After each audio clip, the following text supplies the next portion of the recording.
Hello, I'm Sam. I'm Carsey. And I'm Derek. And this is Unpacking Homelessness, the podcast where we take a deep dive into the issues surrounding homelessness in our communities. Let's get into it.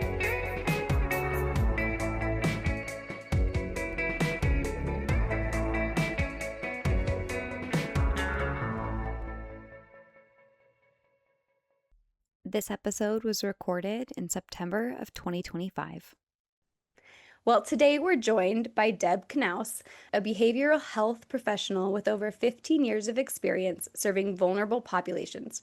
As a senior case manager with the Everett Host program, Deb specializes in outreach, housing navigation, and harm reduction for individuals facing homelessness, substance use, and mental health challenges. With a strong foundation in trauma-informed care and a passion for building trust, Deb brings both expertise and heart to her work. We're honored to have her share her story and her insights today. Deb, welcome to the show. Well, thank you. And that was a beautiful introduction. I am happy to be here. We're very happy to have you. So we'd love to just first get into who you are. What made you get into this type of work? Yeah, it's really kind of an interesting story. I was an at-home mom for a very long time, raised my kids, so let's just say 20 plus years. I always volunteered in my children's school, and as they got older, that need wasn't as much. So I went ahead and said, what else can I do? So I started volunteering in youth homeless shelters. I felt like I had teenagers at the time and I could connect. And I really, really enjoyed that work. And then, oh gosh, we had this thing called a pandemic. And in all honesty, I had never finished my college education. And with the support of my family, I thought, oh, I'm going to go back. They said yes. And I thought, just going back will help me be a better volunteer. Little did I know that I was going to fall in love with school. And initially, again, trying to get the AA, and then just continued on to get a bachelor's degree. And then with that, in all honesty, after I got the degree, I was like, well, I don't know if I want to work, but then I was like, I want to use this degree and go out and see what I can do. And yeah, that's the gist of it. Yeah. And what did you get your bachelor's in? It's a bachelor's in behavioral health care. Behavioral health care. Yeah. Wow. And that's so interesting that you were working with at-risk youth while you had children in your own home that were around that age. Yeah, I thought it would be a way for me to best connect. I'm like, teenagers are fantastic. And again, just trying to bring out my mom in me. And what I basically did was serving up food, but what a great time to be able to connect with these youth. And I even remember, because again, this was all voluntary, and I'd start showing up week after week. And I did even have some of the kids say, do you have to be here? And I'm like, no. They're like, you want to be here? I'm like, yeah, you guys are great. Why wouldn't I want to be here? Aww. Yeah. That's really sweet. And yeah, but I mean, being a teenager is such a tumultuous time anyways, but then throw in what these kids are going through. That's so nice for them to hear that, probably, you know? Yeah, I think it's really good to just show up sometimes. Yeah. And even like, in all honesty, sometimes language isn't great and all of that, but you know what? That's not going to scare me. That's a way of somebody who's going through a lot to communicate. So I think they'd almost try to test me a little bit. And yeah, it didn't deter me. Yeah. What were some of your duties that you were tackling while volunteering at the homeless shelters? Yeah, mostly, in all honesty, it was serving up the food and cleaning the kitchen, and then being allowed to just kind of sit and talk with the youth that were there if they wanted to. I could play games and everything with them as well. Yeah, those were the main duties. Yeah. What were some of the takeaways that you gathered from working so closely with that population? We're probably not serving our youth as well as we should be, because the fact that, in all honesty, the shelter that I was volunteering at, it was full every night. Now, granted, not a ton of beds. We're going to talk like 20-ish.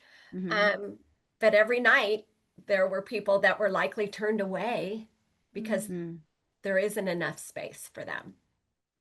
Yeah. And what were some of the like specific struggles that you found that teenagers were going through that maybe now you've worked with, adults experiencing homelessness? What are some of those differences? Yeah, I believe that the people that were coming into the shelter, again, always had some kind of trauma, some kind of family. Maybe somebody doesn't understand them. Maybe they're going through something with their identity. And so just to have somebody that, again, is willing to listen and say, I hear you, I think is super, super important. But I can tell you, most of these people they're not going just because, hey,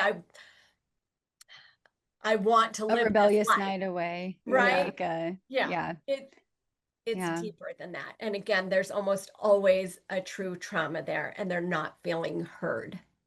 Yeah. Yeah. Yeah. Did you find that I'm curious about the because we've talked to some people about hope and how hope in that population in particular seemed Yeah. pretty bleak to this other guest that we Yeah. had. Did you find that too, or did you find that they had aspirations and goals, or?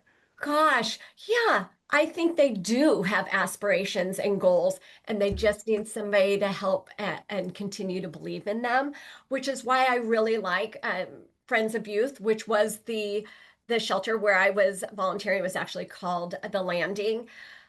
They help provide that. They help provide the resources.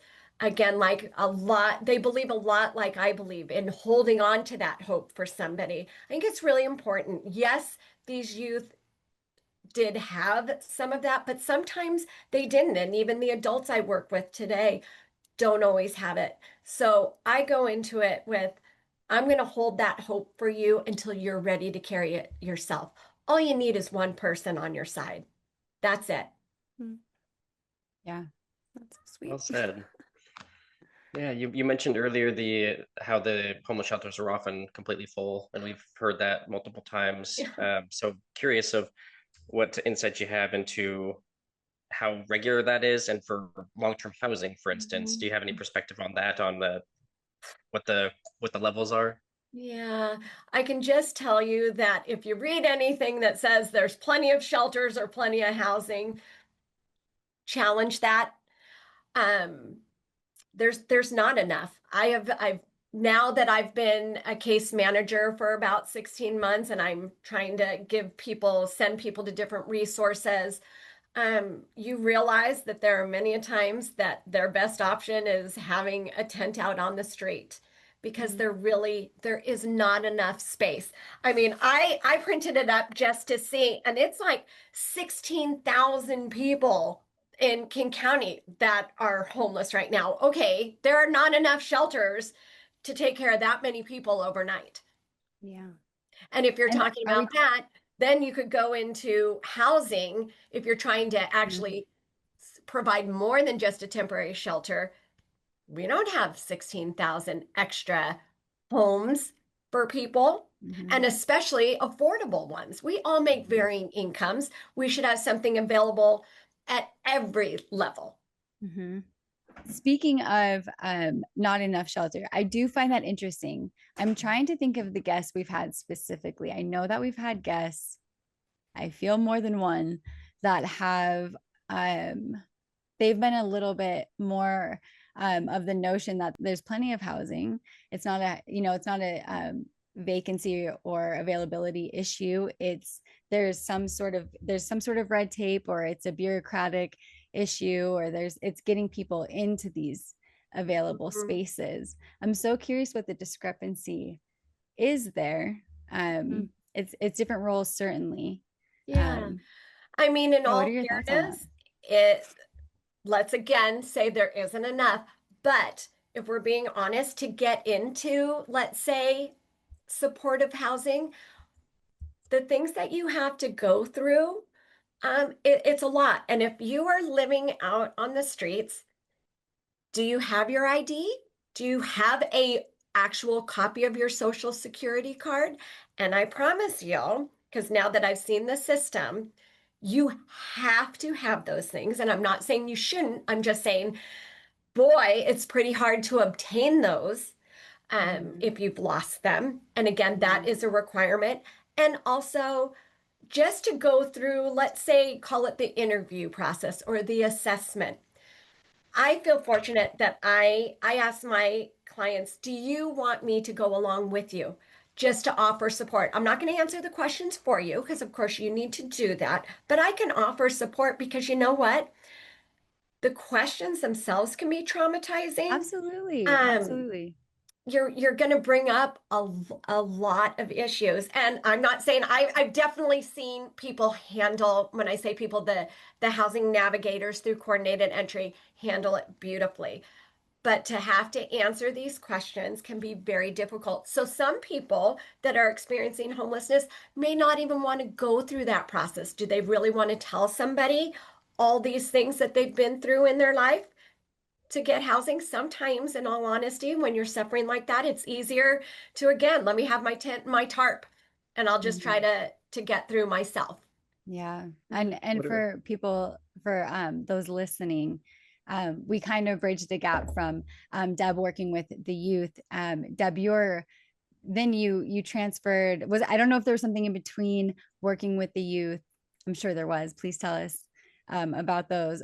I know you were involved with Sophia's Way, and now you do outreach. Yes. So a lot of these, so a lot of these anecdotes and a lot of your experiences coming from these actual outreach programs where you're going out on the street, introducing yourself and spending time with people, meeting them where they're at, and then kind of seeing, I suppose, if they're interested in more resources, and if so, you have those available. And it sounds like you take the extra mile and you'll ask them to, do you want to use me as a contact reference? Do you want me to go with you to the office? You're really able to spend a lot of time with an individual, and that's a special role.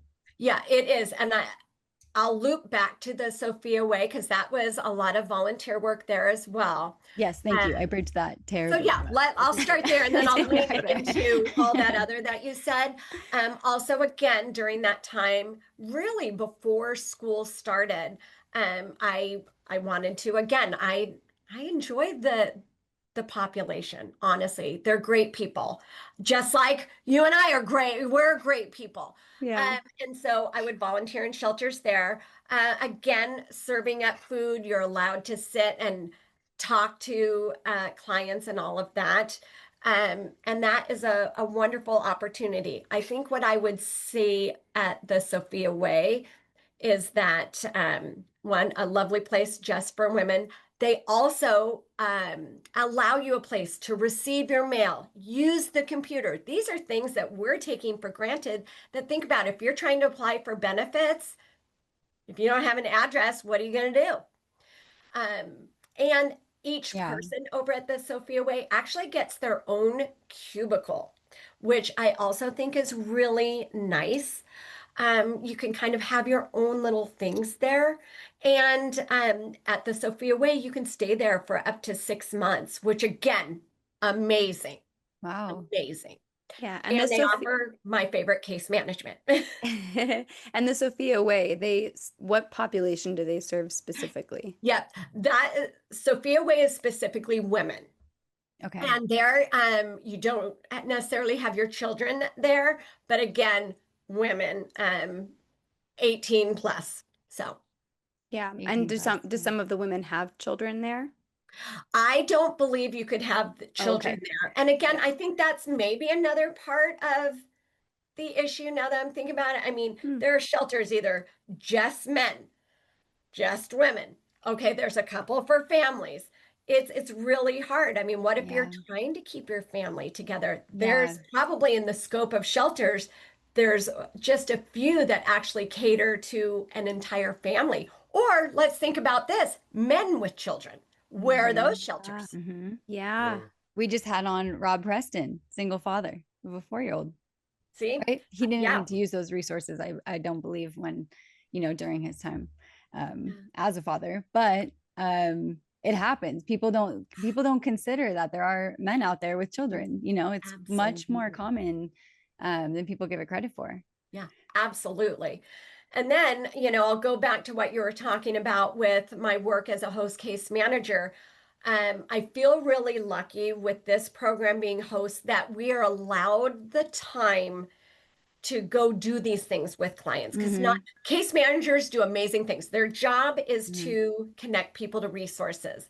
If you have been put into our program or accepted help from our program, Mhm. it means you're having trouble accessing those resources yourself, whether it be from substance use or a mental health disorder. For whatever reason, you're not able to do it yourself. So through Host, we're allowed to spend that time, the time that it takes to build some trust, to say, I'll go along with you. Do you want me to go to this assessment with Mhm. you? Do you want me to? I've gone to doctor's appointments with clients before. And again, it's all about kind of what the client wants. And that's, I think, really the other thing I love is it's really not up to me to tell them what they need to do. You tell me what your goals are and let me see what I can do to help you get there. You Mhm. mentioned earlier about how that makes perfect sense on somebody not having their social security card on them. What are some other reasons why people wouldn't qualify for housing, and what does that process look like in terms of getting in touch with them? Yeah. Okay, so we're going to say actually keeping in touch with your housing navigator at coordinated entry. And again, this is all stuff that I have learned since doing case management. And again, the system, that is great that we have a system. Mhm. But technically, you should be checking in with your housing navigator once a month. What if you lose your phone? What if your phone is stolen? That happens Mhm. all the time. Because you don't just walk into, even if you're walking in with a case manager, but you don't just walk into a housing service office and then get a house that day, and then Oh you have gosh. to just keep doing the things they're asking. Yeah. It's not like the checklist of things that people are neglecting is simply like not holding down a job or not passing DUIs or whatever Yeah. the credentials are to stay in a house. Yeah. The point from walking in and asking for assistance and then actually receiving assistance is where I think it sounds like a lot of people fall off, Yeah. and what are some of those, like in that space? What are the reasons for people falling off before they even get access to the house? If there's Well, any. again, keeping in touch. And then if you even talk about before you've even been, let's say, prioritized, um, one of the things is you Prioritize. literally have to show that you're homeless the night before. And let's be clear to the listeners, that doesn't mean you and I may think couch surfing is homelessness. Unfortunately, under the HUD definition of homelessness, couch surfing doesn't really count. So you have to truly have lived out on the street the night before. Mhm. Then, if we're linking to your question of what other barriers are there, how about somebody that can verify your homelessness? Okay, as a Mhm. case manager and me working with you, I can. What about the time before that? How are we going to be able to do that? Well, guess what? That's staying at shelters where somebody can say, yes, this person stayed in a shelter. Mhm. But what if you don't feel secure in a shelter? Again, a lot of great shelters out there, but for some people, maybe the noise level, you have different issues that you're going through. Maybe a shelter isn't what you want to do. How is somebody Yeah. going to verify your homelessness then? Wow. You almost have to play the role of like chronic homelessness to get services if you lost your house a month ago and you've been living with your aunt on her couch. Yes. Right. Yes. And then if someone offers you a place to stay and you know that you're about to come up to this opportunity, do you Like you're do you penalized turn for that it. down? Like, yeah, And that's it's so not even like interesting. turning it down. It's like you're going in to do that assessment. They're going to ask you, where were you last night? And if you said I was at Aunt Susie's, they're going to say, come back when you've experienced a night Oh my outside. gosh. Well, That's here's what's interesting crazy. too about the like in an ideal, so Sophia's way was women only, it was 18 and over, and it sounds like no children maybe Right. allowed. So in one ways, sure, that's a barrier for entry for people under those qualifiers, outside of the or people outside of those qualifiers. Um, but on the other hand, in an ideal setting, there would be enough space, there would be different shelters in close enough proximity to each other where all the population in that proximity is being served. But yeah, maybe they go somewhere else for their specific needs. Maybe Yeah. they're men of a certain, or, you know, people who struggle with their identities and don't feel safe in Right. one place or another. You know, so, and then maybe somewhere for families, somewhere for youth, but enough for each category. And how do you pin that down? That's like this ever evolving. If there's only 5 buildings, how do you segregate them to fit everybody's needs? I mean, that's I mean, you're hitting it barrier right there. there. Yeah. How do we do that? How do you And do that? Yeah. I'm also a firm believer that there isn't one simple answer. You'll tell people, push people into treatment, you know, make them go into mental health treatment without their consent. Just do these things. At the end of the day, there isn't one, or build more houses. There Yeah. isn't one simple answer. And I think that's what people maybe don't like, is that it's very complicated. Mhm. And we have a lot that we have to do. Yes, building more housing is one step. Being able to take that time with people to get them into treatment eventually if they want. Mhm. And then here's another thing that I really just thought of is people's baselines are different. And when I mean that, let's say I'm dealing with somebody with psychosis. Maybe their baseline is talking out to other stimuli, and that's actually good for them. Other people don't understand that. Their baseline's just different than mine. And we have to learn that that's okay too, because not everybody can you get to make all the voices go away. That person could still be on treatment. Yeah. But again, it doesn't make everything, all the symptoms go away. Yeah. And the fact that we're trying to put a lot of people with different baselines in the same space together to live peacefully, and maybe there's somebody else who maybe experienced, you know, maybe some trigger warning, maybe some abuse, and their abuser maybe talked to themselves a lot, right? And maybe that person is in a bed next to the person talking to themselves. So it's, you know, how do you give grace to everybody in those situations, and how do you like establish enough different housing to, like, you know, find these boxes to qualify people for. I mean, exactly. And that makes me think of, at the end of the day, when we're dealing whatever capacity that you're in, whether it be seeing somebody on the street, being a case manager, housing navigator, it's empathy at the end is where all this starts. Full circle. Boom. Full circle. Let's understand that everybody has a different story.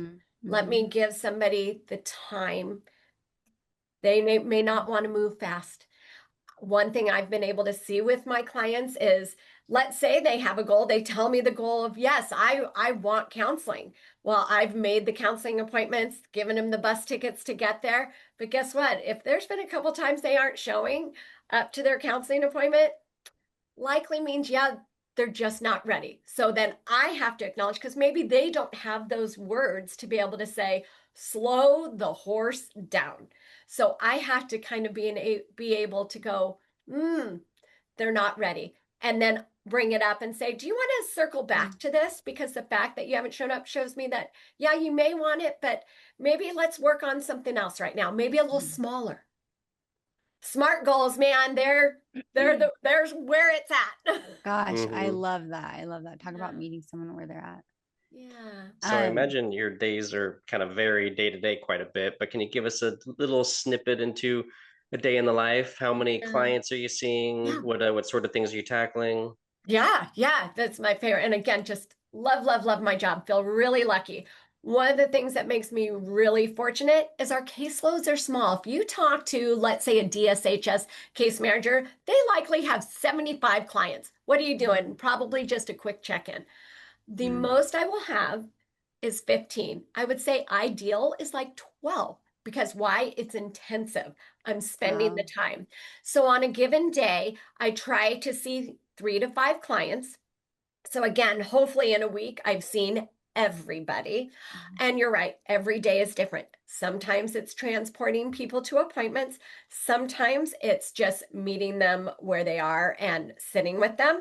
Sometimes it's offering harm reduction. Sometimes what we'd call a survival supply. If you are experiencing homelessness, you're going through tents, tarps, sleeping bags. I carry food on me too, little snack items. Sometimes you just need to give somebody a little food. I mean, Mhm. I We challenge all get anybody to hangry. get through their day if they're hungry. Yeah, totally. And then so one of the things too that I want to talk to you more about, because you seem like a genuine expert in this, is this notion of trauma-informed, what do you call it? Trauma-informed Trauma-informed care. care. And Right. I think the best way to look at it for anybody is, again, going into it, maybe assuming that everybody's gone through something. And let's be careful with our words, right? And again, I'm going to loop back to empathy. These are the best ways to help somebody with trauma-informed care. If you're going, what am I supposed to do? Mm-hmm. Maybe going to a hospital again or a doctor's appointment is traumatizing. Let's take it at the client's speed or the person's speed. What works for you? And then let's take lessons back. I was fortunate enough to move a client into permanent supportive housing, or I should say, assist with that. And I'm thinking, man, this is fantastic. Look at these halls, they're clear of debris. And just very clear, right? And the client said to me, I got to tell you, this reminds me of being in a mental institution. And I was like, oh my gosh. And I apologize. And I think that's okay to do that too. Did that with my kids, do it with my I girl love it. Yeah, clients. that's a good lesson in itself. It is. And I'm like, oh my gosh, I didn't even think about that. So now moving forward, if I am fortunate enough to be able to get somebody else into supportive housing, am I going to bring up how great I thought the place looked? No, because we could have a very, very different view. And I think it's just remembering those things moving forward. Most likely, anybody that has been on the streets has a trauma. And if they didn't have a trauma from their youth or teenage years, living on the streets is traumatizing. So it sounds like trauma-informed care is really not making assumptions and letting the other person guide the experience.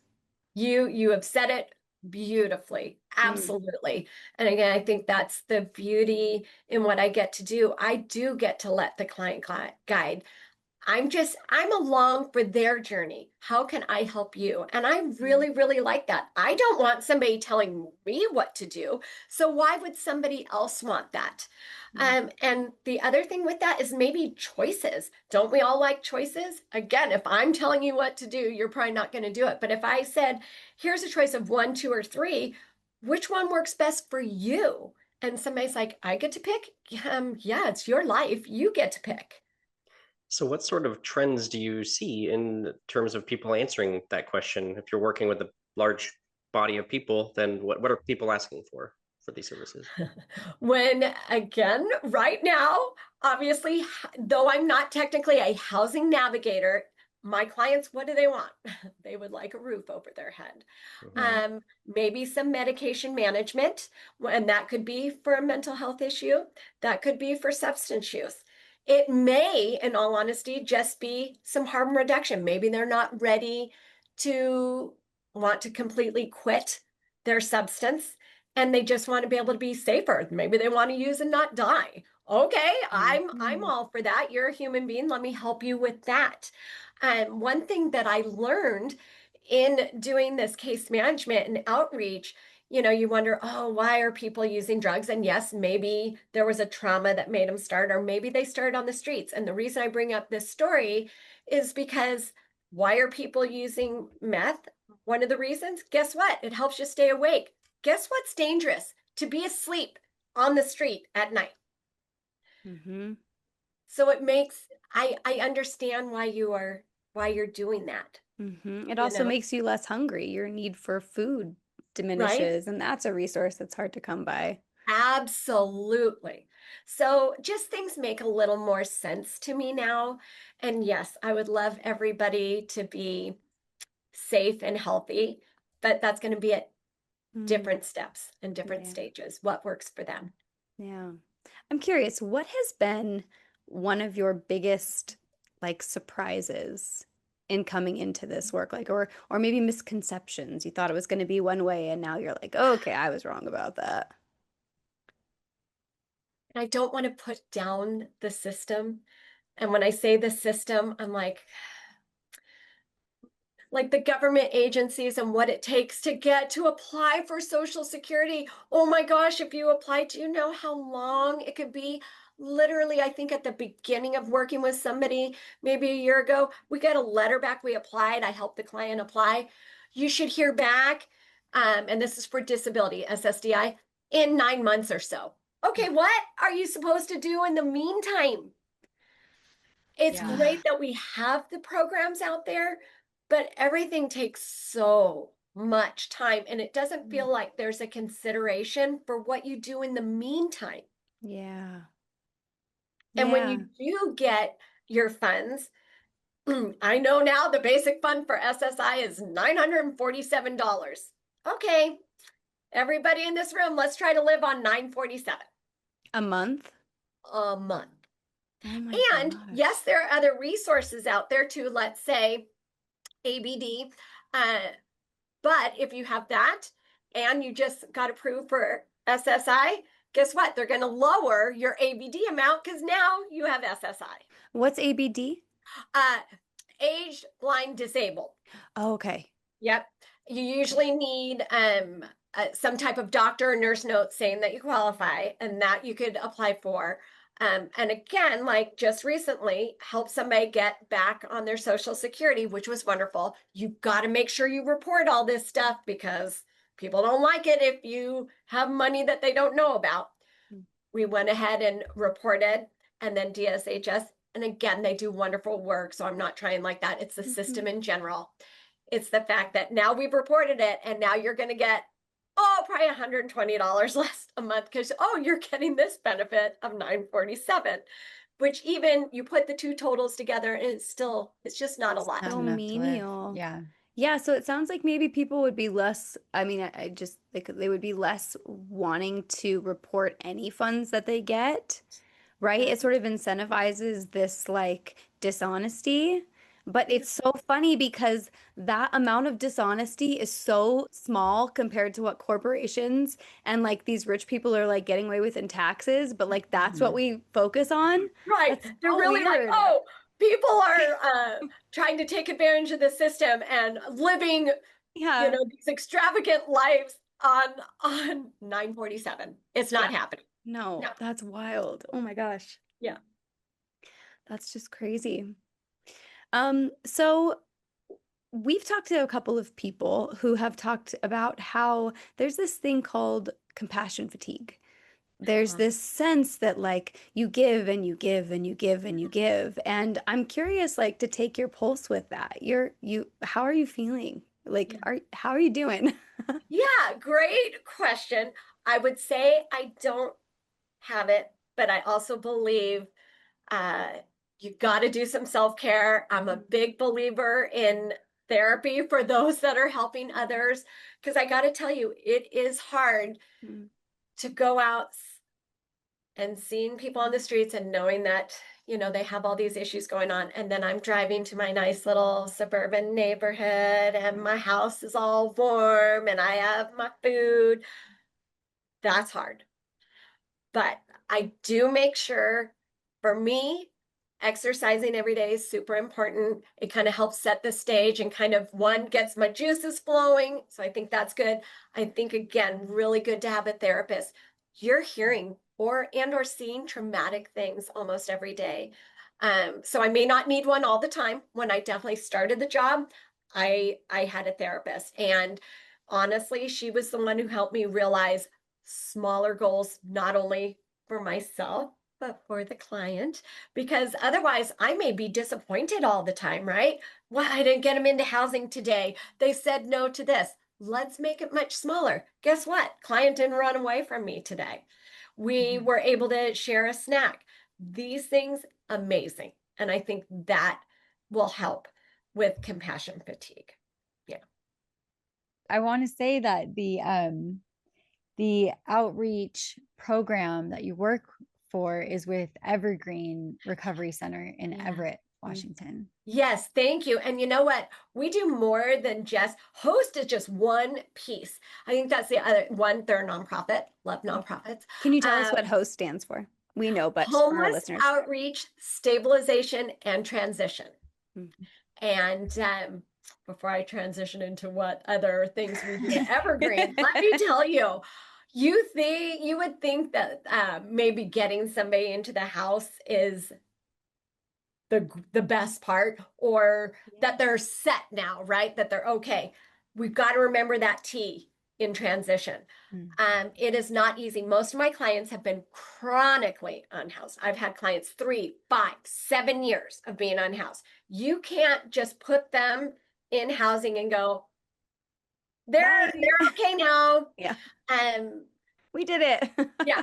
Woo! Yes. Again, just like I said, how everything it's multi-layered and there's lots of steps. That is wonderful. But then you have to help that person adjust. People that just go automatically then into an apartment, maybe they still need their tent in their apartment. They've spent so many years, and you know what? That's okay. And maybe they can't come up with that idea themselves. I love being able to share that. I've had a client go, how'd you know I may want to do that? And I'm like, it's okay, man. You know, if that helps you, you're in a safe place now. To Set put it their up the way tent you in want. their apartment. In their apartment. Mm-hmm.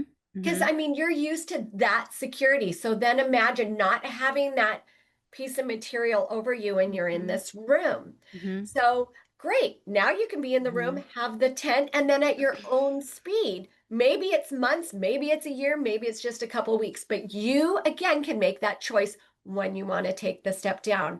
I have a client that did that, checked in with him. Hey, tent's still up. How's that going? He's, no, I actually took this tent down. I said, are you sleeping in the bed?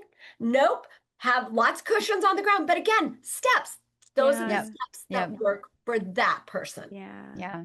Wow, that's so interesting to think about, like being new, like I'm just trying to empathize, right? Like being like newly housed, but this tent, what you called a piece of material, which is all it is, has become a physical barrier that you've been like, in the world with the noise and the chaos and the stress. You get to go into your tent, even on a busy road or under an underpass or whatever, and it's your space.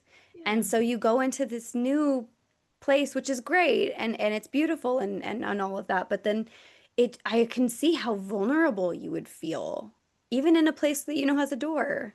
So it's Exactly. yeah. So now let's go back to that empathy piece, right? Let's just go, okay, what can I do to help this person? I haven't been in that situation. I know what a new situation feels like to me. So again, let's give the client some choices and let them know that that choice isn't a bad choice. That's fine. That's your choice. If it makes you feel better, do it as long as you need. And then I think the response that you get back is like, one, somebody's feeling heard. Don't we all want to be heard? Mm-hmm. So I get very, very passionate about this stuff. Yeah. Somebody just wants to know, oh my gosh, they heard what I said and it's okay. Mm-hmm. Yeah. Are there many programs for people when they get into housing to help them learn things like making their bed and cooking a meal and cleaning their bathroom and like just these little tasks that we take for granted? Yeah. From what I've seen, there aren't a ton. Yes, could you probably do a deep dive? And that person doing the deep dive most likely is a case manager going, how can I help my client? Either can I do that? And again, in permanent supportive housing, and some of them, I've seen an amazing one that, again, you get case management. They have art going on. They'll take you to food banks. And yes, if you need help or reminders, they're there for those type of things. But there's not a lot of places. I mean, what you're talking about is a life skill. Yes. Right? These are things we have not had to take care of. I'm going to try to help a client work a budget. For the first time, he's going to have to pay a little bit of rent. Well, when you're used to just having your funds and kind of using it as you need to survive, to have to remember, oh, at the first of the month, I need to pay a rent. So we're going to have to learn how to create a budget. Yeah, these executive functioning skills that we just kind of take for granted because we grow up in these systems. Yeah. Yeah, That must be so exactly. overwhelming. I wonder too, Deb, what do you wish people knew about this population of people? What is something that you just think like you guys need to listen to this? Everybody has some special gift in them. They're a person. They're not just this thing. So let's remember person. They probably got an amazing story, or maybe it's not an amazing story and it's trauma. Let's just remember that. Majority of people don't want to be living this life, but that's what's been presented. They are resilient as all can be. Unbelievably so. Probably it was last fall or winter in my area, we had a terrible wind and rainstorm. I remember losing my electricity and neighbors going, "Oh my gosh, what am I going to do? I'm without electricity for a couple of days." I checked in with my clients, the couple of clients the following day, and I was like, "How'd you do with all that?" And they're like, "Just another day." I mean, they're used to surviving this storm that was rocking my little suburban neighborhood did not rock the world of my clients. Again, resilient as all can be. They were like, "Yeah, held my tent down." And that's amazing. That is amazing. Yeah, I challenge any one of us to try even a night with good weather out and having to go find your food, and try to stay safe. Yeah. Yeah, and you mentioned something in our first talk that I thought I would try to prod you into bringing up again. And it was about the expectations that people have when they decide to be generous. Yeah. At the end of the day, if you want to, let's say, give a bag of goodies, even money, I think it needs to be done without what your expectation is for that. If you're giving it, give it with that person being able to make the decision. And I always go back to, at the end of the day, if I've had a rough day, I may have a glass of wine. If you give money, but you're like, "I don't want you to buy any drugs or alcohol with that," is that really fair to be giving it? They're having a way tougher day than I'm having. Maybe they need that to get through.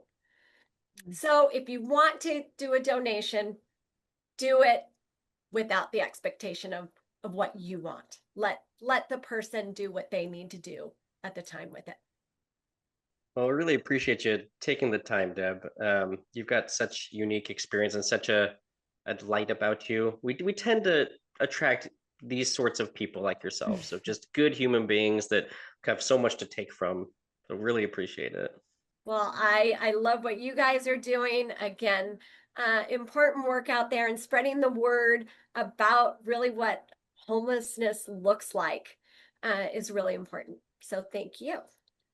Yeah, it was so great to talk to you. Thank you for doing the work you're doing. And I'm sure this conversation, I hope, is going to inspire a lot of people to look at this population of people with maybe kinder eyes and maybe a little bit more understanding that, you know, the situations that they have come across, um, they've led to where they are for better or for worse. And everyone is, I think, programmed with a different set of coping skills and a different set of tools, and we've talked about this a couple of times, but I continue to feel like the more creative we can get with our solutions and the more we can help people, one of the things we talked about was just eye contact. Just I think just more love and energy towards love is going to make a big difference. It's so true. When I am around town, I try to acknowledge people, and I understand that's not everybody's comfort zone. Mm. But do you want to be ignored? If you're on the street, I mean, I've seen it happen. I've seen people walk by somebody experiencing homelessness and again, ignore. That's got to just weigh on you. Like, I'm not worthy of even eye contact. So I try and I'll be like, "Hey, how are you?" And again, not everybody's comfort zone. I get it. But maybe don't look down. Mm. I don't know, baby steps. Yeah, baby steps. Yeah. Yeah, that's a great takeaway. All right, Deb. Well, you have a beautiful, beautiful Saturday. Thank you so much for joining us today. Thank you so much. Appreciate you so much. Have a good day. You Thanks too, so Deb. much, Thanks, Deb. Deb. Bye. Bye. All right, let's unpack that. What an incredible conversation with Deb. I really appreciate her energy. I appreciate her genuine passion for the outreach that she does. I imagine that's like such a character building and eye-opening experience to be interacting with people who are experiencing homelessness every day. And it kept striking me like I'm a relatively optimistic person just about humanity in general. And I wonder if, she strikes me as that too. And I wonder if I were to do work like that, if some of that would get eroded, if seeing people be essentially discarded day after day would start to make me feel just more pessimistic, more doubtful about humanity. And it doesn't seem like it's done that for her, which is just really remarkable to me. She's doing the right thing. She's going to therapy, she's exercising, she's doing the things that you have to do to take care of your own mental health in general. Mhm. And it sounds like it's really helping her, mixed with, Yeah. a combination of her natural empathy and compassion and energy that helping others gives her. It sounds like she's been a lifelong volunteer, so it's not new to her to give of herself. Yeah.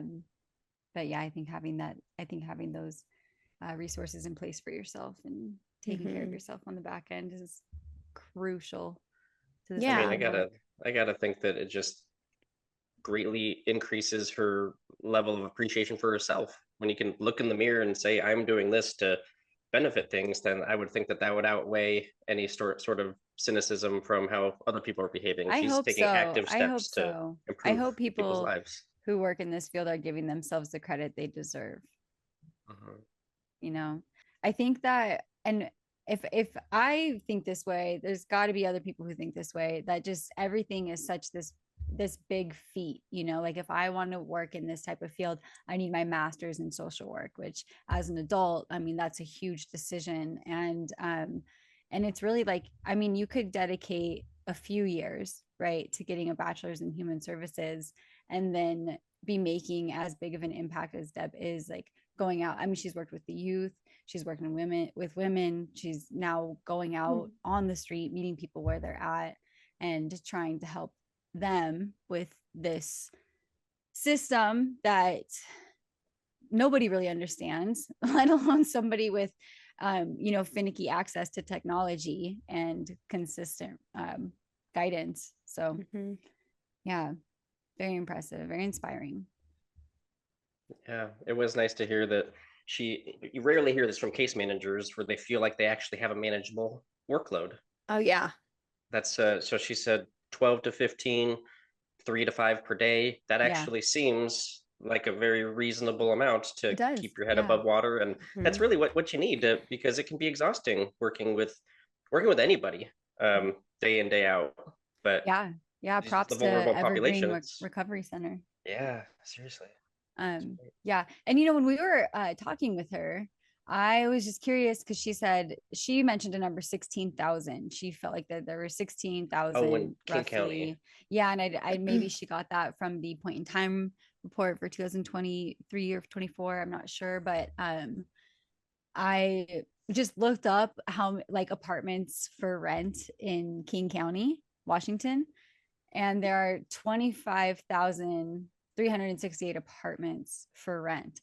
And so obviously there are people who aren't looking for housing services trying to move in, right? There's another article that claims that King County, the greater King County region is actually like 50 to 70,000 houses short, like a housing shortage of 50 to 70,000.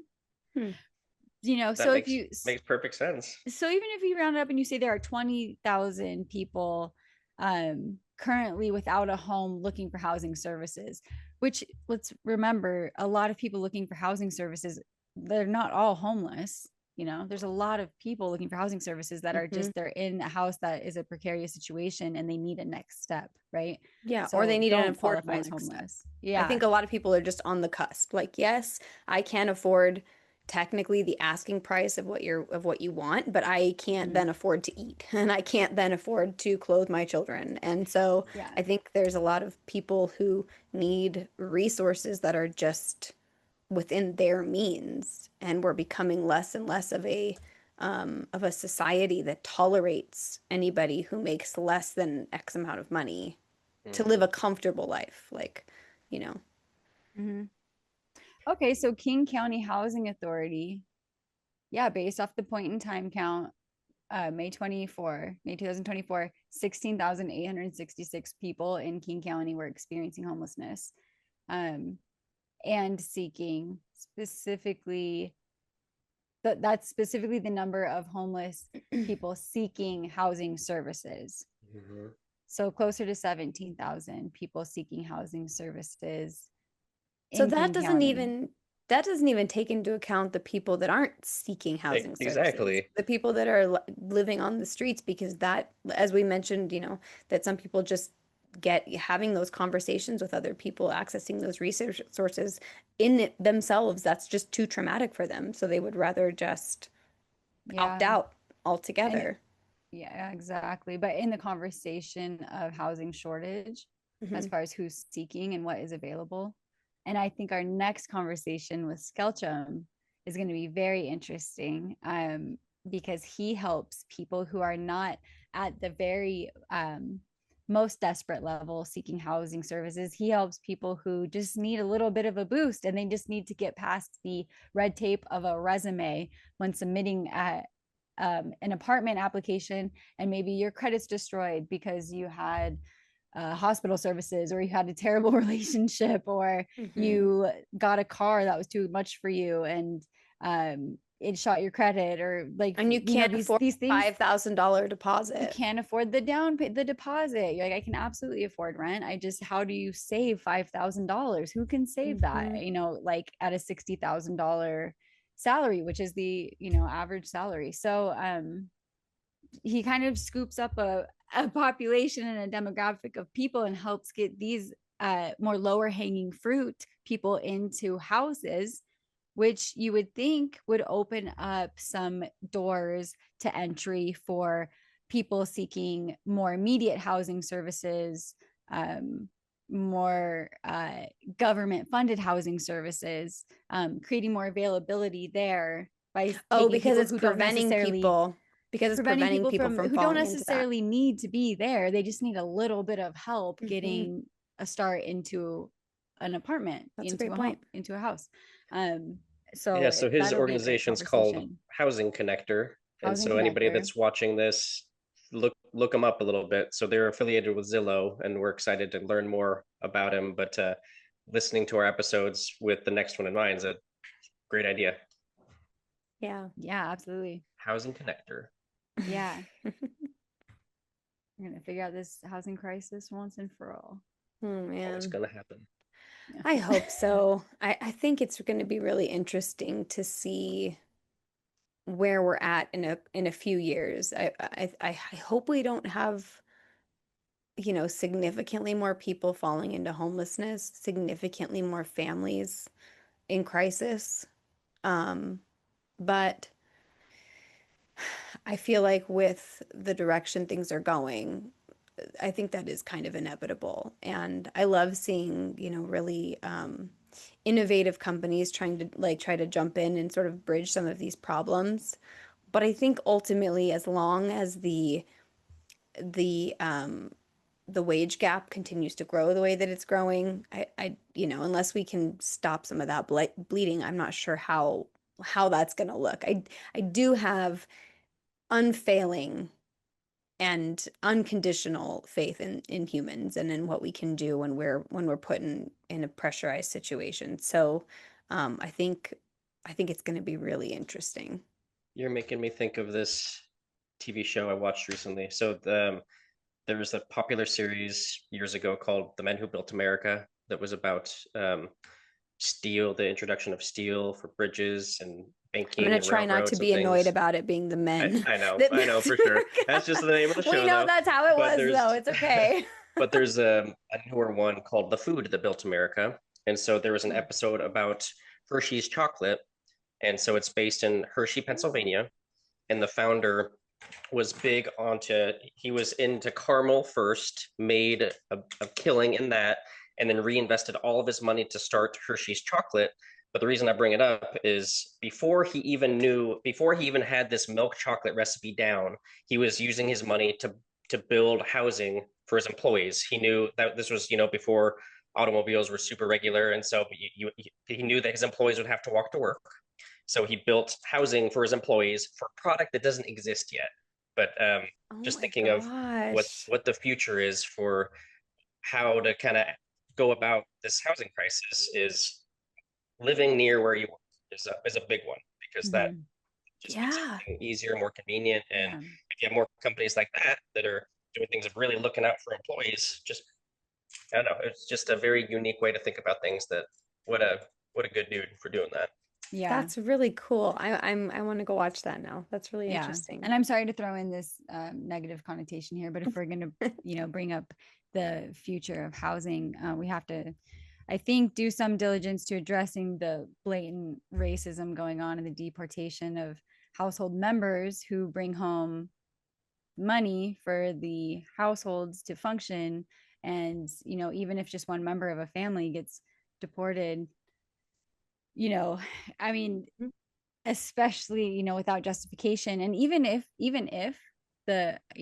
people are not getting deported, I hear about more people getting deported than not after the ruling. They're still sometimes sitting in a detention center for months waiting for that. So that's still that's months where there's who knows, at home, who was relying on their income.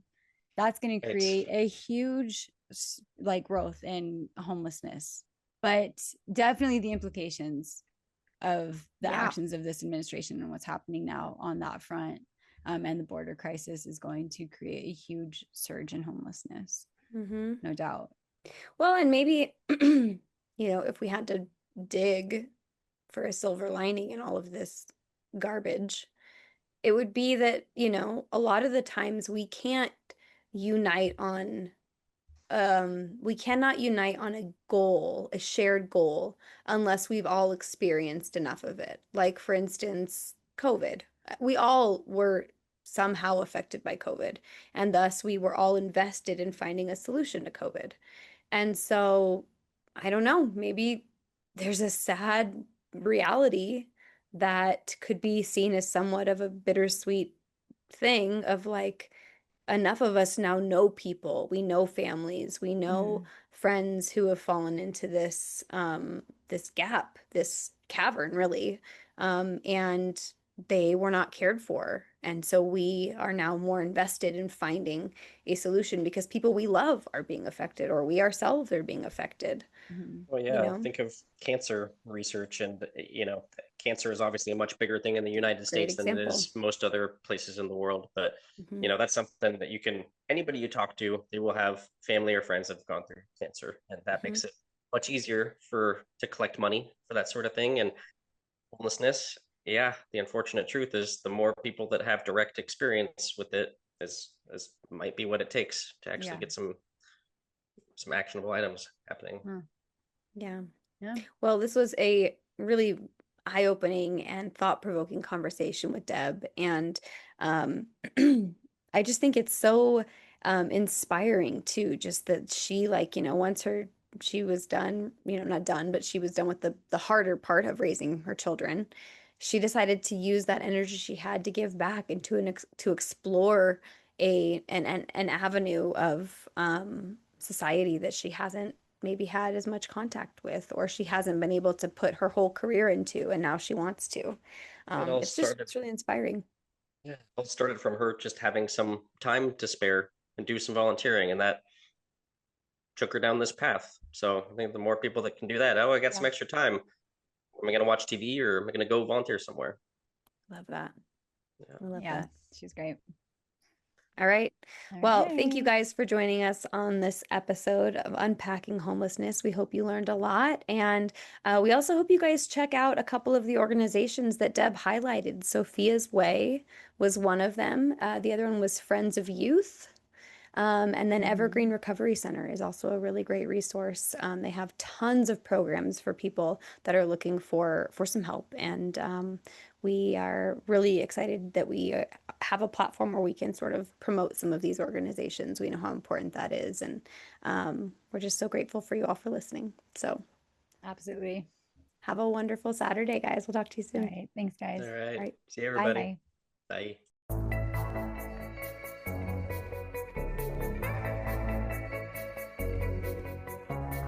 Thanks for listening to Unpacking Homelessness. This episode was produced and edited by us. Our theme song is by Eric Lawson. You can find more of his music at soundcloud.com/eelaws. If you or someone you know would like to contribute to our show, get in touch with us at unpackinghomelessness@gmail.com. Until next time.